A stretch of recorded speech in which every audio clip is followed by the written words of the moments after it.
ChatGPT agents are finally rolled out across all the Pro and the Plus accounts, and everyone's got access to them now, at least if they're paying for Plus. So, what do we do with them?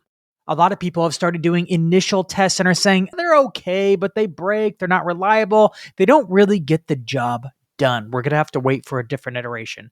And I'm here to tell you that after I've tested them, I've actually found a few ways to make them more reliable and actually more useful, something that you can actually utilize in your business or in your marketing right now.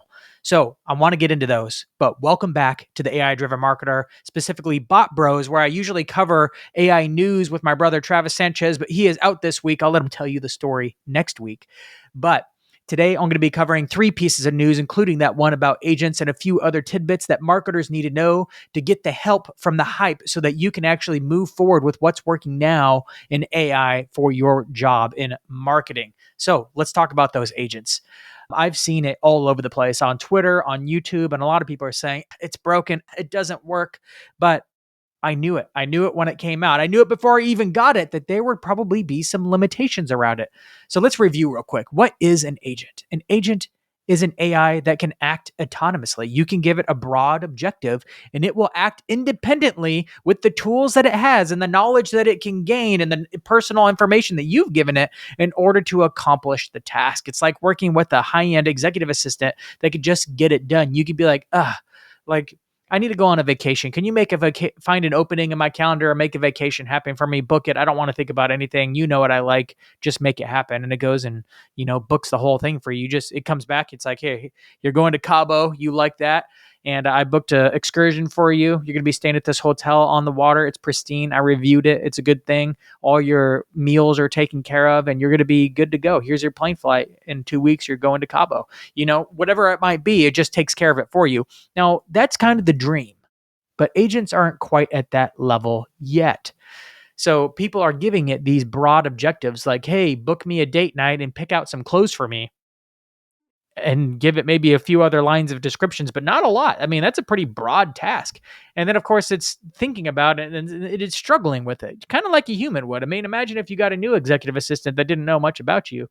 That person, even if they're pretty competent, would probably struggle to get that done too. They're like, well, I'm going to have to guess their size. Like, I've seen them in a few pairs of clothes because we just met. So I don't know exactly what their style is yet or what they like or don't like. There's a lot to think through. There's a lot of ambiguity. And even though our ChatGPT accounts are certainly getting to know us through the memory feature and through the fact that it can remember a lot of the past chats, it's still not at the point where it can think through all the details and get it done for you. So here's 3 tricks or 3 tips that I kind of want to offer that actually get it done and actually get it working, I'd say fairly reliably. The first one is they need step-by-step directions. Yes, ChatGPT agents. If you give it a SOP, a standard operating procedure of what to do, it's more likely to actually follow it through and get it done. They're very logical and it doesn't have to be complicated. I try to get mine to take a podcast transcript because, again, podcaster, I'm always trying to figure that out and make this process all smoother. I give it a podcast transcript, tell it to turn it into a post, and then turn that post and then actually schedule a social media post for me by actually logging into my High Level account, plug for High Level, of course. If you haven't signed up for that, you should go to danchez.com/highlevel because it's the best CRM marketing automation tool on the planet. Of course, this is a sponsored statement, but I actually do use it and have been using it for years. So plug there. But I wanted to log in to actually post through High Level. Why? Because I wanted to see if I could create a login for it and it could log in, and it followed the prompt step by step, got it done. Now, I ran into a few other interesting things as I was trying to execute this process. I couldn't just vaguely say, go post as me, because it's going to try to log in. And if it doesn't have the credentials, well, I don't really want to give it access to my credentials quite yet for LinkedIn or whatever. It's just going to need a lot of information. So I did take the time to write step-by-step directions, and its ability to hit those step-by-step directions, really good. And if it ever went off the step-by-step directions, I realized it wasn't its fault. I was unclear in my directions. I gave it a vague statement like, oh, go check my email. And it would go and try to log into Gmail. I'm like, oh no, I need to tell it, go check my email through the Gmail integrator tool that you have access to. And then it would do it every time. So oftentimes we just need to create SOPs for it to follow, and it could do quite well. It's a lot easier than setting up an automation tool in Make or NAN because those take a lot of time. Those are actually fairly complicated and hard to set up. ChatGPT agent is literally just a bulleted list. Do these things in order, a numbered list. 1, 2, 3, 4. Do these things. And it is logical. It thinks through it. It's like, oh, and I need to do the next thing. Now I need to do the next thing. And it follows through just like a genius intern would. In fact, that metaphor we've been using since we've started with ChatGPT is still a really helpful metaphor. I find that the best training I've ever had for AI is not in my technical background, but is in my internship background. I used to run 2 different internships, and I had to train students how to do fairly complicated marketing tasks like write SEO blog posts that would actually not just post, but rank on Google. And we were very successful at that. But I had to train a number of them how to do it, how to revise it, how to do it in a systematic way so that I know I could train a freshman on how to write blog posts that rank. And we did that. AI is very similar. You have tried and true processes. You just need to train them in the processes. Don't do the whole thing. Try little chunks at a time. I find that it's best to experiment and be like, oh, can it do this? I'll test the little thing at a time and then build it and make it longer and longer and more complex and more rich and have it analyze some things along the way. That's where ChatGPT agents are really going to shine. It's early days now. They'll get better and more sophisticated as time goes. So that was tip 1. Give it step-by-step directions or an SOP or something to follow. You don't have to spell it out to the nth degree, but the more clarity you give it, the better it performs.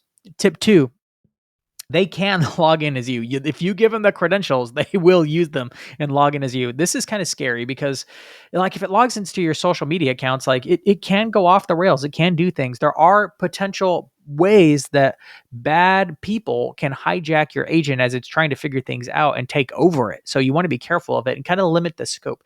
That's why I would never give it credentials for my LinkedIn account or my other social media accounts. Instead, I gave it access again to high level for it to log in there where it had, and I even in its high level login, all it had access to was the social media posting tool, and all it could do was post.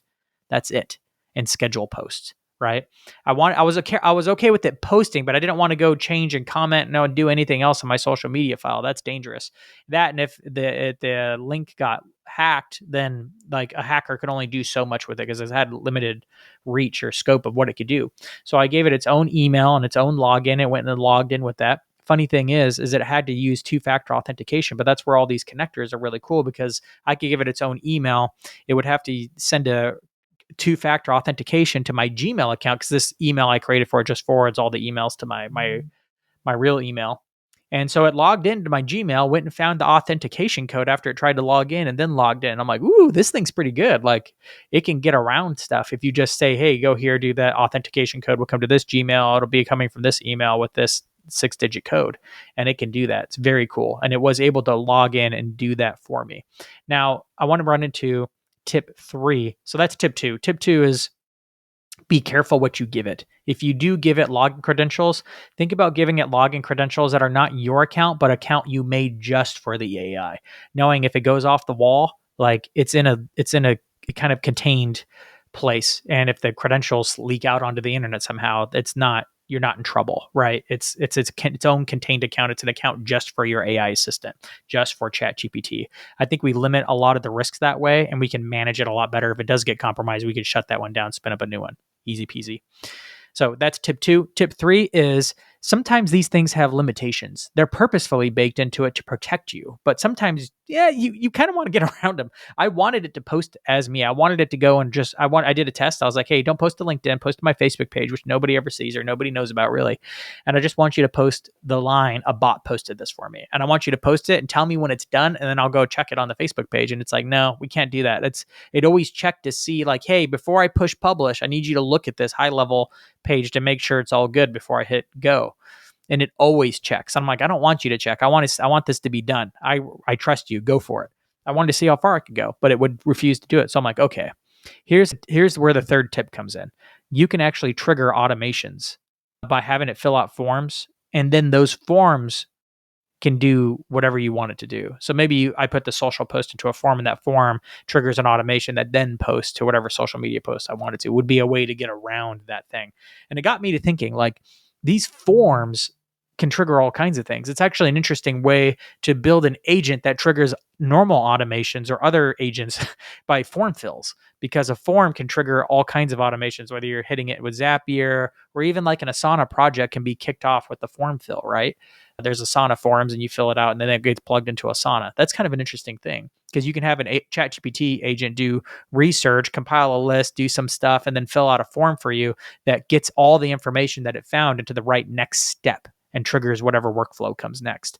That's kind of an interesting application that opens up a whole bunch of possibilities that I'm looking forward to digging into. These are just kind of my initial findings with agents that I'm like, these things are actually fairly useful now. And of course, hopefully they continue to do iterative improvements over the year. If it gets as good as 4.0 has gotten, which 4.0 sucked this time last year in comparison to what we have now with just that one model from ChatGPT. So hopefully they make little improvements to it throughout the way and gets a little better, a little faster, a little better, a little faster throughout the way. And then these things will freaking rock. So that's it on the news on ChatGPT agents. They're all rolled out. They are helpful. Just use my 3 tips when building something with them or testing them for yourself. In the other news, ChatGPT, this is a lot of ChatGPT news today, has announced that a lot of their shared conversations, like when you go to a conversation you've had with ChatGPT and go to share it to share the link with somebody, those are now indexed by Google. Yes, they're showing up in Google search results. This is important because some of us have had conversations about private things-ish, and then we've shared them with other people that you didn't realize were now going to be on Google. So someone can search Dan Sanchez and maybe like try to just hack at like different vulnerable topics, maybe that I'm talking about, like business insights, AI driven marketer analysis, or whatever. Not that I'd be afraid to share that, but like there's probably could be things, all the things that I did have. I've taken the advice that I'm now going to give you is to go and into your settings under data controls, under shared links, and remove those from being shared. Because some of you don't realize that you've shared maybe things that you only meant to share with one person, maybe a small group of people, but now it's going to be available for the whole wide world to find if you don't go and unshare them. So this is just a quick alert, a quick warning, like go back into your ChatGPT account, go review what you've shared before and turn them off, because every marketer should be concerned about this if you've been using that share this chat feature, because yeah, indexable. So that's news 2. The third news item I have is ChatGPT Study Mode got launched this week. And while it's not as impactful as ChatGPT agents, this is actually still really cool. This feature was aimed, of course, at education and teaching students, but I'm like, aren't we all learners here? Aren't we all trying to learn new things all the time? I know I am. I have a whole bookshelf behind me of all the books that I'm trying to read and keep on top of. And honestly, I think we can all be honest about the fact that we've learned something in the past that we're like, oh, this is so good. Like, I'm going to learn, like, this is the coolest thing ever. And then we kind of learned it loosely, but we never really mastered the topic. And maybe there's something like that for you. Maybe it's marketing positioning, something that's fairly abstract and fairly difficult, but we all know is really important. Maybe it's copywriting. Maybe it's doing analysis on landing page conversions, whatever it might be. There's probably a subtopic of marketing that you're like, oh, this is so important. This is so good. And then we didn't actually dive really deep into it. This is something that ChatGPT Study Mode, which is kind of by the agents under the tool section. When you go to enter your prompt, there's a little tool button underneath, is right there. We can now use this to our advantage. I did it the other day just to test it. I was like, hey, I want to learn more about Alex Hormozi's $100 million offers, specifically how he creates value or his value equation. Now, I'm actually pretty familiar with it. I've worked with it a lot. It's a fantastic tool, but I was testing it to see how it would teach me more. And it does a really good job. It uses something called the Socratic method, where it leads by asking you questions. Instead of giving you the answer, it just asks you questions to pull it out of you. And that's a very helpful experience. It's like working with a personal tutor and can cause you to go deeper, because once it tested me and understood that I actually knew and could explain in my own words what all the points of the value equation were that Alex Hormozi created, they started testing me by giving me scenarios to apply it to. Well, what would you do in this situation? Hey, based on previous conversations, you're working on this thing. How could you apply it here? How could you apply it here? How could you tighten it up here? And it would work with me on it and force me to really think and wrestle with the concept. This is really good because we could be doing this for all the things that we know we need to dig deeper into, but really take the time to do. This way, we don't have to we can essentially react to the teaching. That's the cool part of a tutor, is if we're teaching ourselves, we have to kind of tutor ourselves, which is a lot harder. It takes a lot more thinking and effort to be able to tutor ourselves in the program and really come up with our own exercises that we then complete. But to have someone pitch you the questions, we can only think about the topic and not think about how to train ourselves in the topic. It's kind of like personal training. It's a lot harder to go to YouTube for physical exercises, even though you're balancing out, do I need to be doing this one? How much is that one right for me? Versus a personal trainer is okay, now do this much. Okay, now do this exercise. No, more, harder, good. Now do this one. It takes a lot of the thinking out of the teaching. Because otherwise, if we're teaching ourselves, we have to think about the teaching and the topic. In this case, we can just think about the topic, which is what we really want. And it's not bad to teach yourself and all that kind of stuff. I'm just saying that you can go a lot farther faster if you don't have to also think about the teaching. You could just think about the thing that you're trying to master, which is what a good tutor does for you, or a personal trainer does for you if your goal is to work out and get stronger or lose weight or something. It takes the thinking out of it and just gets you to the doing. In this case, you're learning the mastery of whatever the thing you're doing. And of course, this applies to more than just marketing. You master anything, whether you want to become a better parent, a better spouse, a better, I don't know, you want to get better at a hobby you're going after, or to like learning something new, whatever it might be. This is a great way to learn it. But of course, it applies to marketing, because marketing, we always have to learn more and more. It is a never ending loop of learning, which is one of the things I love about this profession, is that uh, there's always more to learn. You can never go deep enough. I've even taken some friends that had mastered very complex topics like chemistry, and they find they never get bored of marketing, because marketing's always got something new to learn. So moving on from there, I want to talk about the poll of the week. I did a poll of probably 2 weeks ago, and the question for the poll was this: is using ChatGPT to navigate hard conversations inauthentic, and why? The reason why I asked that question is because Simon Sinek had a great interview over at, I can't remember the name of the podcast. It's one of those big podcasts. I could picture the host, but I can't remember the name of it, but it'll come back to me. But anyway, he was having a conversation with AI saying like, oh, if ChatGPT is coaching you on your crucial conversations, that's inauthentic. Imagine if a husband came away from a spat with his wife and then had a conversation with ChatGPT to get clarity on the conversation and come back with the right answer. And then he gave his right answer, and the wife turned to him and said, did ChatGPT come up with this for you? And the husband had to admit, yes. How do you think that wife's going to feel? That was the point that Simon Sinek made. And I was like, you know what? As long as that husband actually believes it, agrees with it, realizes his points of fault, and realizes like the story he's telling himself to see, but not just the story, but sees her story and actually comes to a resolution about it truly, then I'm like, I feel like that's fair game. Like, that's good. Why would anybody be upset with that? I hope my wife does that for me. Like, and I hope people do this, because that's why we go to trusted counsel, hopefully not just to agree with us and affirm our story, whatever it might be, but to help us through it. And this isn't a marriage podcast, but oftentimes I find that crucial conversations, a lot of the best things in life are on the other side of crucial conversations, and we don't have them. Hard conversations all the time with our boss, with our peers, and certainly with our employees. Oftentimes we're holding back on things for lack of having that hard conversation. And this holds a ton of marketers back, because we often don't work independently. And even if we do, we have clients where we have to have hard conversations, right? This is an important life skill, and it applies to marketers completely. I know it's not related to marketing, it's not related to AI, but ChatGPT specifically, and a lot of the AI tools can do this, but they can help coach you on having those hard conversations. So oftentimes I just go into ChatGPT. I'm like, hey, I'm running into this issue with this person. Here's kind of the backstory and what I'm running into. What I want to have happen is something like this. Help me understand what's going on with the friction here. This is what I know about this person. You know me and my personality and my defaults. Help me help me try to find a resolution for this conversation, or prep me for a hard conversation with them so we can actually hit the goal that I want here.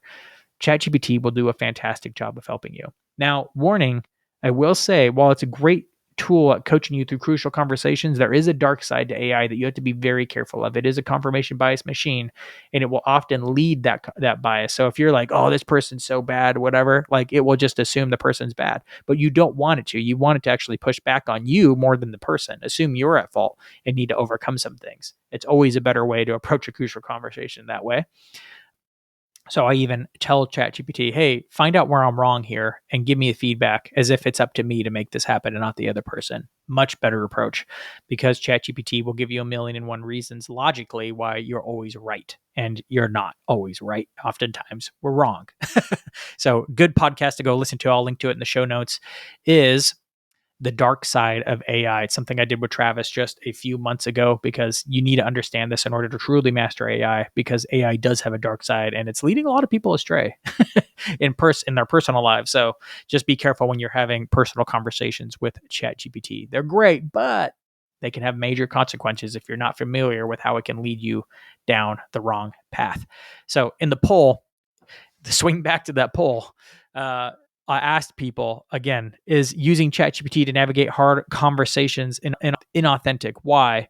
And of course, I have a lot of AI fanatics that follow me, a lot of AI fans out there. So, of course, 61% said no, 20% said sometimes, 6% said mostly, and 9% said absolutely. And of course, a measly 4% said, I'm not sure. So people have some pretty strong opinions about it. The comments to that one got really fun. I'll link to that in the show notes if you want to see what the dialogue around that was. But generally, most people are like, no, have the hard conversations with ChatGPT first to work out the kinks before you go to the person. And as long as that person believes what they're saying and they're not just saying it because it's a cheap hack, kind of like a 3-year-old or more like a 7-year-old. I have a bunch of I have 4 kids and they span all the ages. But a 7-year-old will sometimes try to tell you what you want to hear, but inside, because they can't hide it in their face yet, that it's not true. They're like, I'm sorry. You're like, are you really? They don't really believe it. But if you really believe what ChatGPT is giving you is like the path to resolution, then I think it counts. I think that's the message we're walking away with. All right. Viral post of the week is actually a lot of viral posts, because I keep seeing it all over X over and over again. Is this one AI video someone made of like, it's essentially a commercial for Ikea, but it's fantastic, made with AI. And I'm like, man, this is great. Like, if we could do more like this, it's just a great idea. So just good to search for it. I'll link to it in the show notes again, of Ikea blocks explosion. It's essentially a bare room, hardwood floor, nothing on the walls, and just one big box in the middle with the words Ikea on it with its logo, right? And then the box kind of opens slowly and then poof, explodes, and a whole furniture set comes in like it's already assembled. But it's just kind of like this fantastic ad. It's a little over exaggeration, right? Because you got to assemble that stuff. But it just goes to show you that one visual image, that would have been really difficult to create this video if you were making it with CG, or if you were trying to make it so like they were literally exploding out. It would have been really hard to make. It's probably a CG thing, right? It would have been really hard to make this. But with a $300 subscription to VO3, this ad is actually pretty easy. Of course, you're probably gonna have to do multiple iterations to get it right. You might have to go into some video tool and Photoshop on, or like, map on the IKEA logo onto the box if it doesn't quite get the logo right. So there's probably some work here, but it turns it into what would normally take a $10,000 creative to come up with this fantastic video ad, and is now done with maybe a few $100s. That's just amazing that we can make ads like this now. If I were in the ad space, like running a lot of like Facebook ads specifically, or video YouTube ads, I would be pounding this to come up with creative over and over and over again, because the sky's the limit. If you wanted to make it look like a Hollywood trailer in a 10-second video, you could. Like, there's nothing stopping you, even a 30-second video, if you can put multiple of these together. The sky's the limit now when it comes to AI video. And right now it's only good for like short form, and people are pushing the envelopes, of course, of like real content, movie style things, even movie trailers. We'll see where that goes over the next couple of years. But right now, where it's at, it's making fantastic ad creative. If I were doing ad creative, I would definitely be giving my money to Google for VO3, and I'd be spending a ton of time there. It would be really worth it. So go check out that viral post. Link is in the comments. Thank you for joining me for the AI Marketer this week.